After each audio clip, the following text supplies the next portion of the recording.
2 பேருமே இது வரைக்கும் அந்த கல்லூரியின் கதையிலேருந்து இன்றைக்கி வரைக்கும் பயந்ததே கிடையாது. சினிமாவில் இப்படி பண்ணலாம், அப்படி செய்யலாம், அப்படி செய்யலாம் பயந்ததே கிடையாது. எதுவாக இருந்தாலும் தைரியமாக பண்ணுவோம். ஐயோ அது அப்படி ஆகிடுமோ, ஐயோ இப்படி ஆகிடுமோ, இப்படி பண்ணால் அப்படி ஆகிடுமோ அப்படின்ற பயம் எங்களுக்கு கிடையவே கிடையாது. வாழ்கிற வரைக்கும் ஜாலியாக வாழ்வோம், நல்லபடியாக வாழ்வோம். என்ன வருதோ பார்ப்போம், ஃபேஸ் பண்ணுவோம், அப்படியே போயிட்டே இருப்போம் போயிட்டே இருப்போம் போயிட்டே இருப்போம் போயிட்டே இருப்போம். அந்த ஒரு எனர்ஜி தான் இன்றைக்கி வரைக்கும் ஆர்யாவை இங்கே ஒரு இந்த இடத்துல கொண்டு வந்து ப்ரொடியூசராக நிற்க வச்சுருக்கு. என்னையும் ஒரு படம் பண்ணி போயிட்டுருக்கிற இடத்துல வச்சுருக்கு. ஸோ நாங்கள் 2 பேரும் பயந்ததே கிடையாது. இந்த படம் நீங்கள் சொன்ன மாதிரி ஆர்யா சொன்ன மாதிரி என்னுடைய பிரச்சனையை தீர்த்து படத்தை பண்ணுறதெல்லாம் வந்துட்டு வேறு யாருனா இருந்தாங்கன்னா என் வீட்டு வாசலே தான் படுத்திகிட்டு இருந்திருப்பாங்க.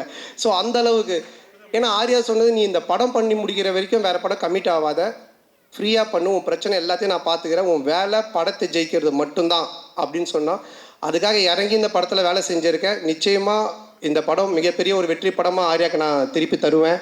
மிகப்பெரிய வெற்றி படமாக இது இருக்கும்.